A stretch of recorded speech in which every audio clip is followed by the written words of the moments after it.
न तोहफों की ज़रूरत है न बम की ज़रूरत, न तोहफों की ज़रूरत है न बम की ज़रूरत। इस संसार को न जुल्म और सितम की ज़रूरत, इस संसार को न जुल्म और सितम की ज़रूरत। जिससे जले जहाँ न उस आटम की ज़रूरत, जिससे जले जहाँ न उस आटम की ज़रूरत। सच कहूँ तो इस संसार को है सिर्फ गौतम के शांति की ज़रूरत। आज के सभा के सभाध्यक्ष, उपस्थित मंच पर आसीन आदरणीय मेश्राम साहब जी, उपस्थित मंच पर विद्वज्जन, सभा में उपस्थित मेरे भाई और बहनों, सभी को मेरा सप्रेम जय भीम।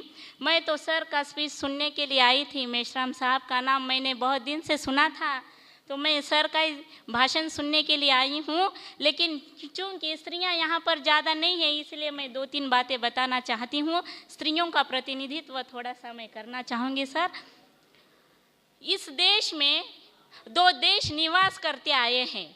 इस भारत देश में 2 देश निवास करते आए हैं। एक वह देश था जिसे सवर्ण समाज कहा जाता है, तो दूसरा वह देश है जिसमें दलित समाज निवास करता है। इस दलित समाज का जीवन जानवरों से भी गया गुजरा था। न पढ़ने का अधिकार, न लिखने का अधिकार, न सुनने का अधिकार, न साफ सुथरा रहने का अधिकार, सर्वोपरि महत्वपूर्ण मनुष्य न होने का अधिकार था। ऐसा ये मृतवत समाज था। लेकिन इस समाज को गांव से बाहर बहिष्कृत किया गया।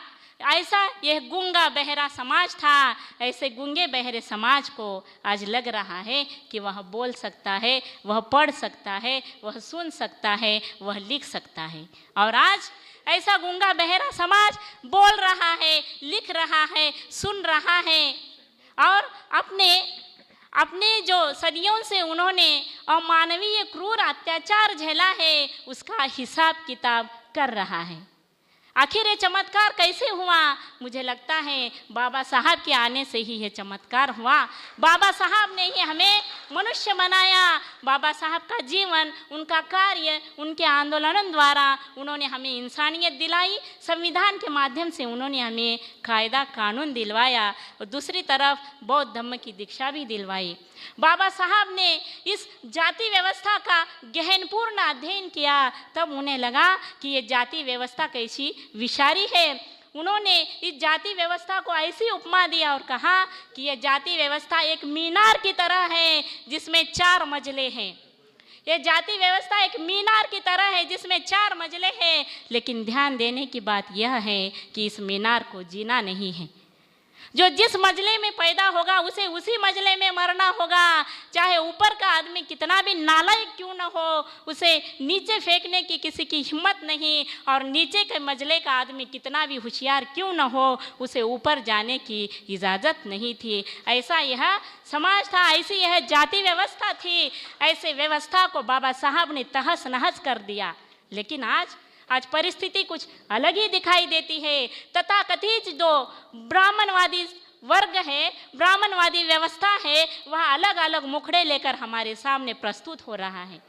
वह बीजेपी हो, कांग्रेस हो, आरएसएस हो, हिंदू महासभा हो या बजरंग दल हो, यह लोग अलग अलग मुखौटे पहनकर सामने आ रहे हैं, क्योंकि उन्हें डर है कि यह एससी, एसटी, बीसी, माइनॉरिटी, ये जो लोग अगर एक साथ मिलेंगे तो हमारा राज्य यहाँ नहीं रहेगा। हम अपने ही देश में मतलब अल्पसंख्यक बनेंगे। हालांकि वह अल्पसंख्यक है, वह विदेशी भी है, लेकिन वह दावा करते हैं कि हम लोग भारतीय है होने का।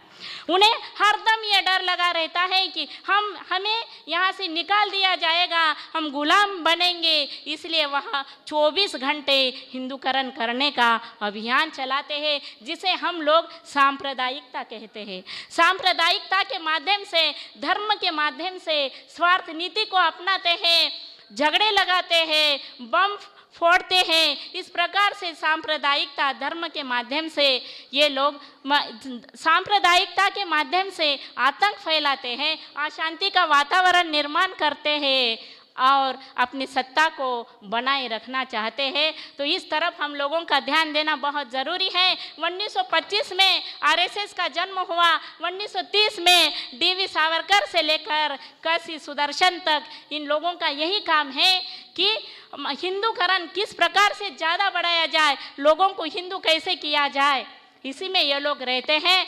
फिर अलग अलग दंगे करके ये लोग कैसे ये करते, देखिए अयोध्या कांड हो या गोधरा कांड हो या श्रीनगर से लेकर यहाँ पर बेंगलोर तक जितने भी कांड हुए हैं ये सारा सांप्रदायिकता का ही काम है। तो हम लोगों को समझने की ये ज़रूरत है कि हम सभी मिलकर आइए, हम लोग संघर्ष करेंगे, एकजुट हो जाएंगे और बाबा साहब ने जो रास्ता हमें बताया है उस पर चलने की कोशिश करेंगे, राज्याधिकार को प्राप्त करने की कोशिश करेंगे। तो जाते जाते जिनका मकसद है रोशनी का सफ़र, वो जलते दियों को क्यों बुझाएंगे, जिनके मुर्दे भी जो जलते नहीं वो जिंदा लोगों को क्यों जलाएंगे। Thank you. जय भीम। जय। Thank you madam. जय मूल निवासी।